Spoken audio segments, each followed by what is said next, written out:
Aaron's joined me for the paper review. Shall we do it? Yeah, let's go. Let's start with the China Daily, which has the high-level nuclear summit in Washington on its front page. China's President Xi Jinping and America's President Obama said they are committed to a nuclear-free Korean peninsula and to further sanctions against the North Korean regime. Well, you know, it may be a high-class problem, but private aircraft departure slots at Hong Kong's airport are being bought online and scalped off for thousands of dollars. Yeah, it's in the South China Morning Post. It writes that it's because of a new internet booking system.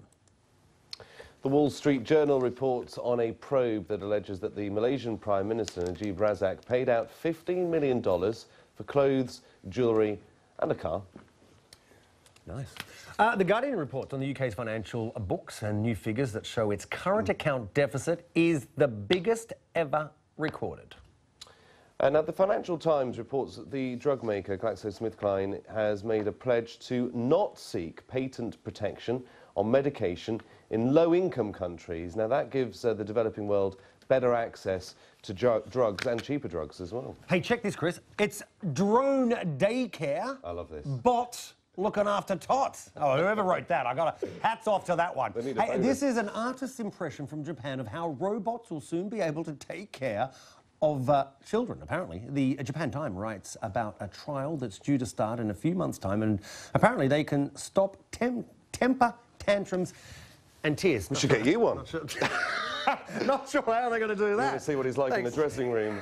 Oliver Cornock has joined us, managing editor of Oxford Business Group. Some great stories in the international press. And, of course, all focus is on the nuclear talks. And it is interesting to see China wanting to cooperate with the US over North Korea. Joint bid to fight global nuclear risk is how the China Daily describes it. Absolutely. They're meeting for this nuclear security summit, and of course it's quite odd to get the sort of Obama and the Chinese president together. But of course the focus is of course a very serious one. Everybody's terrified of nuclear proliferation, and we of course don't live in any safer world than we did the last time this conference met 2 years ago. And of course what we do also have at the moment is North Korea being ever more belligerent, and this seems to be what's happening. Obama has managed to sort of put aside some of the bigger issues, or maybe smaller issues, to talk to China and bring them to the table and trying perhaps to get China to put some pressure on Pyongyang. Yeah, because it's only China that Pyongyang will listen to. Seemingly so. Being an ally, which makes it quite interesting. Absolutely. I will just add, look, 2 years ago, that was in The Hague, that summit. Yeah. China really took a big step, didn't it, in wanting to be heard and pushing forward its own sort of, look, we as a globe have got to act responsibly, nuclear security, etc. Right? Absolutely, and another step for China on the global stage. You know, this is a force that's not going away. Okay. Hey, Oliver, I've got a 10:30 a.m. slot you could have for about $20,000. Do you want to buy it? I love these. Love these stories. Sort of again, it comes into this digital disruption narrative, doesn't it? You know that a website is able to transform the way people are buying these slots, and of course these private jets are probably these high net worth individuals are going to be bidding for this. So there's no surprise really. There's some dark arts going on behind the scenes here. The question is, of course, when will this be resolved? Because actually, it's creating some bad feeling and something to do with the site refreshing, which we all know about, but they're saying it's going to take some time before it's sorted out. So in the meantime, if you've got a private jet, you've got the opportunity to get some decent slots at a really busy airport. I mean, I suppose that's the other point here, is that this is an airport that is reaching capacity. Indeed. Wall Street Journal digs into the accounts of the Malaysian leader, Najib.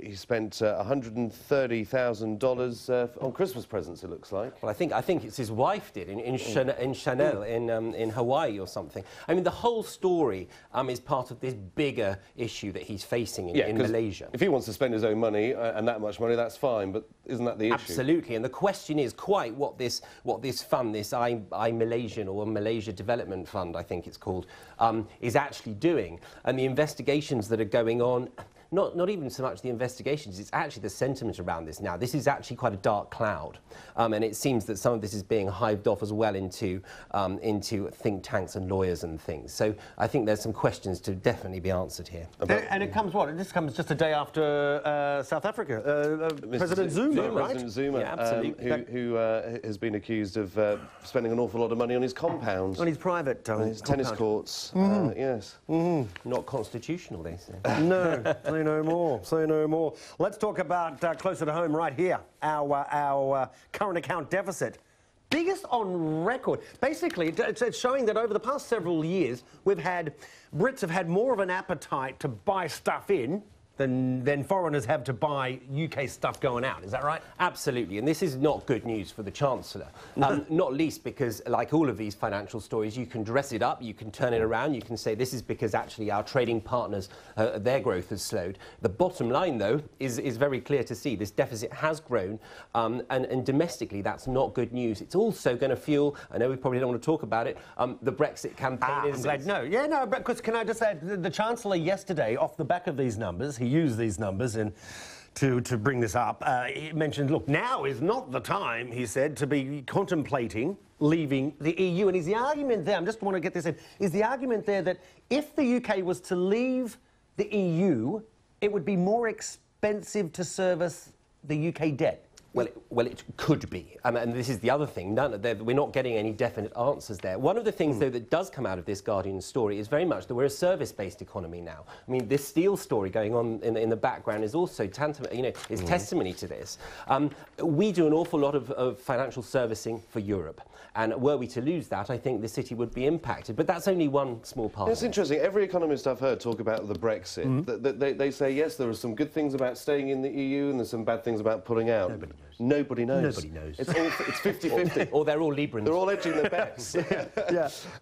Go on, Chris. Okay, in the Financial Times, more accessible drugs, low-cost drugs, thanks to one of the biggest pharmaceutical companies in the world. It's not often we hear positive headlines about that. No, about companies and we always tend to be sort of very critical of these big conglomerates. And this is a really interesting story. They're saying that they're actually going to reduce the period, eliminate a period of patent, I think, to allow generics to be produced in some of the world's poorest countries. What are generics? So they're copies of patented drugs, basically. Exactly. And these, of course, when you look at the drugs needed for something like countering Ebola, some of these very poor countries that have faced huge healthcare challenges in recent years, time and again we've heard that the drug companies are an impediment to getting drugs in to tackle these problems. This is good news. Makes you wonder why they just sell them cheaper in developing countries, though, doesn't it? Be a way around the problem, wouldn't it? That's the point. Sell them half price. But I mean, just in 15 seconds, India is one of for a lot of these Western drug makers, because India makes a lot of generics, right? Exactly. And interestingly, India, Brazil and I think China are not part of they're not going to be considered part of these. Oh, they're not going to let them. No, you're not going to give them into India. You hit the nail on the head. And the market won't be flooded. What is this, bots for tots? I mean, or something like that.